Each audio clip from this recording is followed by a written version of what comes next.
नए हैं तो चैनल को सब्सक्राइब करें और बेल आइकन को प्रेस करें जिससे हमारा नया वीडियो आपको मिलता रहे। तो चलिए आज हम समांतर श्रेणी के क्वेश्चन नंबर 3 स्टार्ट करते हैं। तो देखिए क्या कहता है। कह रहा है कि निम्नलिखित एपी यानी समांतर श्रेणी के लिए प्रथम पद तथा सार अंतर लिखिए। प्रथम पद क्या होता है? श्रेणी का प्रथम पद, पहले का हल है ये। देखिए प्रथम पद जो होता है वो श्रेणी का पहला होता है, यानी क्या है 3 1 -3 -3। यहाँ पे कुछ गलत है, चलिए इसे हटा देते हैं, यहीं तक देखते हैं। ठीक, 3 1 -3 ... तो इसका प्रथम पद क्या हुआ है? ये प्रथम पद को हम किससे डिनोट करते हैं? ए से, यानी ये हो गया 3। ठीक है, अब आइए सार अंतर। सार अंतर, सार अंतर क्या होता है? यानी कि डिफरेंस, यानी कि डी। ये क्या होता है? दूसरा पद माइनस पहला पद। दूसरा पद कितना है? 3। दूसरा पद है 1 और पहला पद है माइनस के 3। ये कितना हो जाएगा? 1 में से 3 जाएगा नहीं, 3 में से 1 गया तो कितना बचेगा? माइनस के 2। यानी डी कितना निकल के आ गया? यानी कि सार अंतर जो निकल कर आया वो कितना आ गया? 2। ठीक, अब देखिए दूसरा -5 1 3 7 ... यानी -5 1 3 7 है। तो इसका प्रथम पद कितना होगा जी? प्रथम पद यानी कि ए कितना है? ये है -5। अब निकालना है सार्व अंतर यानी डी। क्या होता है?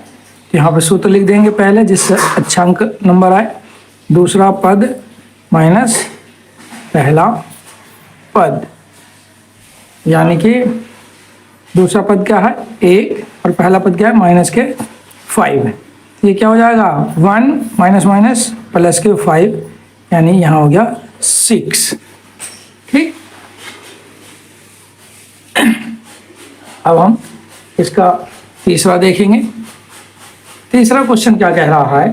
तीसरा है 1/5 5/3 9/3 और 13/3 ... ठीक, क्या है? 1/5 नहीं है, सॉरी, 1/3 लिखा हुआ है। 5/3 9/3 और 13/3। तो इसका जो प्रथम पद होगा वो क्या होगा? वो होगा 1/3। ठीक है, और सार अंतर यानी डी। डी क्या होगा? डी जो होगा वो दूसरा पद माइनस पहला पद, यानी 5/3 -1/3। देखिए तो यहाँ क्या करेंगे? 3 और 3 दोनों का एलसीएम लेंगे तो कितना आएगा? 3 आएगा। तो 3 से 1 से डिवाइड करो, 3 को 3 से डिवाइड किया 1 आया, 1 से मल्टीप्लाई किए ये 5 हो गया। माइनस के 3 से डिवाइड करो तो 1 टाइम जाएगा, इसलिए 1 से मल्टीप्लाई 1। यानी इन दोनों को हम जब 5 में से 1 जाएगा तो क्या हो जाएगा? 4/3। यानी सार अंतर कितना निकल के आ गया हमारा जी? सार अंतर निकल के आ गया 4/3। ठीक है, अब हम इसका क्वेश्चन नंबर 4 देखते हैं।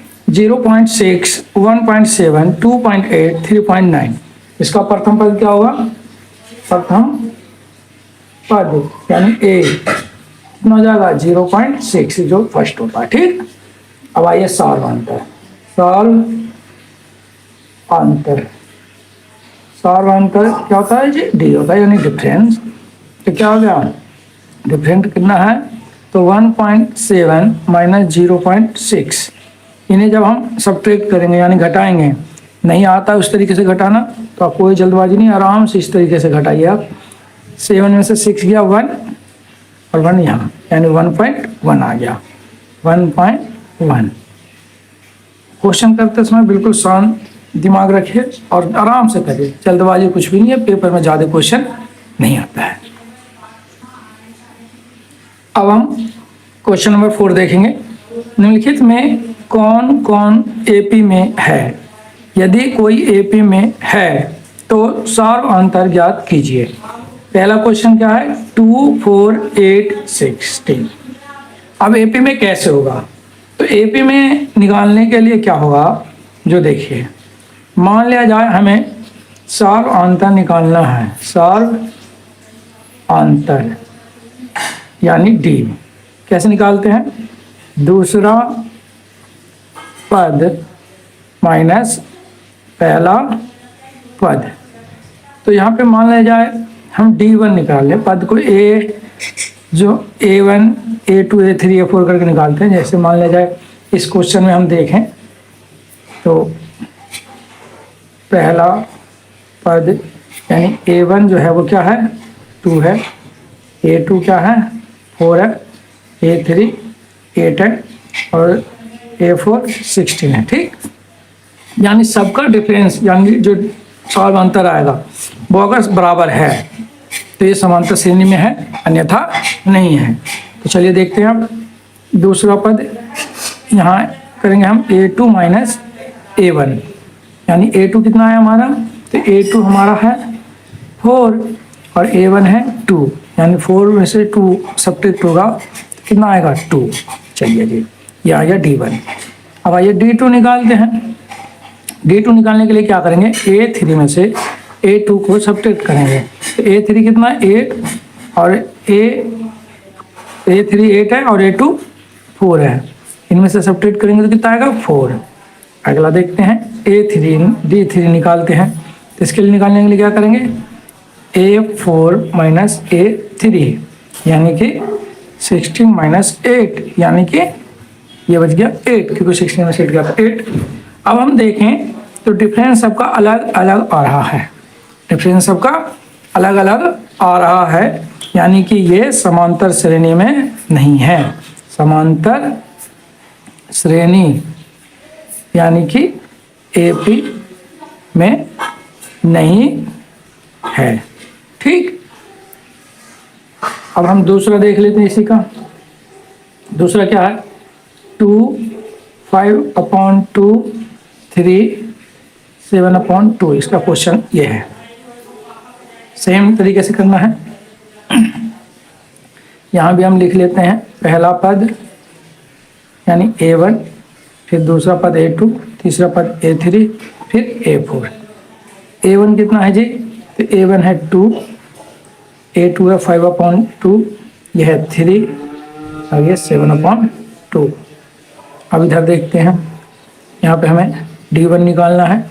D1 निकालने के लिए क्या करते हैं? A2 माइनस A1 यानी कि 5/2 माइनस 2, नीचे कुछ नहीं है तो 1 हो गया। इन दोनों का एलसीएम लेंगे तो कितना हो गया? 2 और 1 का एलसीएम 2 हो गया। अब 2 को 2 से डिवाइड करेंगे, 1 टाइम जाएगा तो 1 से इसमें मल्टीप्लाई करेंगे तो कितना हो गया? 5, और इससे 1 से 2 को करेंगे तो 2 बार में जाएगा तो 2 2 जा 4, यानी ये कितना आ गया? 1/2। ठीक है, अब हम यहाँ पे D2 निकालते हैं। तो D2 निकालने के लिए क्या करेंगे भाई? A3 minus A2। अब हम यहाँ A3 कितना है? तो A3 है 3 और 2 है 5/2। यहाँ कुछ नहीं है तो 1 लिख लीजिए। इन दोनों का एलसीएम आ गया 2 को 1 से करेंगे तो 1 आएगा, यानी कि यहाँ पे हो गया 6 और यहाँ 5 रहेगा, यानी ये कितना आ गया? 1/2। चलिए अब डिफरेंस 3 निकाल लेते हैं। जब हम यहाँ D3 निकालेंगे तो क्या हो जाएगा? A4 minus A3। अब A4 कितना है? तो 7/2 माइनस 3। ठीक, तो कैसे करेंगे इसे? यहाँ देख लेते हैं। इसके नीचे कुछ नहीं है तो 1 यानी 2 और 1 का एलसीएम 2। ठीक, यानी यहाँ 7 माइनस 1 से 2 को करेंगे 2 टाइम जाएगा, 2 से इसमें मल्टीप्लाई होगा यानी कि 6, यानी 1/2। 2। चलिए वो दिखा नहीं था, एक बार दोबारा देख लीजिए। D3 निकालने के लिए A4 माइनस A3 करेंगे। A4 है 7/2 माइनस 3/1 A3 हो गया। तो 2 और 1 का एलसीएम 2 हो गया, और 2 से 2 को डिवाइड करें 1 टाइम जाएगा, इनकी 1 से मल्टीप्लाई तो 7, 1 से 2 को डिवाइड करेंगे 2 टाइम जाएगा, 2 से मल्टीप्लाई 6, 7 में से 6 गया तो 1, 1/2। अब यहाँ हम देखें तो D1 बराबर है D2 का, बराबर D3, सब बराबर है कितना 1/2 का। यानी ये जो है क्या किसमें है, समांतर श्रेणी में है। ठीक, और क्या कह रहा है इसका क्वेश्चन में कि सौर अंतर ज्ञात कीजिए। तो सौर अंतर कितना आ गया, सौर अंतर यही तो हो गया। यानी यहाँ जो सौर अंतर है वो क्या रह गया भैया जी, तो सौर अंतर आ गया 1/2। सौर अंतर क्या हो गया, सौर अंतर हो गया 1/2। ठीक है, अब हम तीसरे नंबर के देखेंगे क्या कह रहा है। -1.2 -3.2 -5.2 और माइनस की ये है 7.2। अब ये एपी में है या नहीं कैसे पता चलेगा, तो हम यहाँ देखिए पहले A1 A2 A3 और A4 लिख लेते हैं। यानी 1.2 माइनस का है, फिर माइनस के 3.2, माइनस के 5.2 और माइनस के 7.2। ठीक, अब यहाँ हम निकालेंगे D1। सूत्र पहले हम पढ़ चुके हैं इसलिए बार बार नहीं लिख रहे हैं, आप लिखते चलिएगा। यानी D1 निकालने के लिए क्या करते हैं, A2 माइनस A1। यानी कि A2 कितना है हमारा जी, माइनस के 3.1 माइनस हो जाएगा 1.2। यानी इसे अगर हम करें तो ये क्या हो जाएगा, चलिए यहीं देख लेते हैं हम। ये हो जाएगा माइनस के 3.2 प्लस 1.2। ठीक है, तो प्लस और माइनस माइनस हो जाएगा, यानी यहाँ क्या आ जाएगा, 2 से 2 जाएगा 0, 3 में से 1 गया 2, माइनस वाला ज़्यादा बड़ा है इसलिए माइनस क्या आ गया 2.0। ठीक है, अब आइए इसे देखते हैं। इसी को निकलने के लिए क्या करेंगे, A3 माइनस A2 यानी कि 5.2 माइनस के 3.2 माइनस माइनस प्लस हो जाएगा, यानी माइनस के 5.2 प्लस के 3.2। अब प्लस माइनस माइनस यहाँ करेंगे तो क्या बचेगा 2.0। चलिए D3 निकालते हैं। D3 निकालने के लिए क्या करेंगे, A4 माइनस A3 यानी कि 7 माइनस के 7.2 माइनस माइनस के 5.2। ये क्या हो जाएगा, तो ये जाएगा माइनस के 7.2 प्लस 5.2। अब सब्ट्रैक्ट करेंगे तो क्या आ जाएगा, ये आ गया 2.0। 7.2 में प्लस 5.2, ये माइनस का है तो यहाँ पे क्या बच गया, यहाँ बच गया माइनस के 2। ठीक है, देखिए यहाँ पे भी माइनस का है। अब अगर हम देखें तो D1 बराबर D2 बराबर D3 और ये कितना है, ये है 2.0 या इसे हम 2 भी लिख सकते हैं। यानी सौर अंतर कितना निकल के आ गया जी, सौर अंतर जो है वो हमारा 2 है। ठीक है।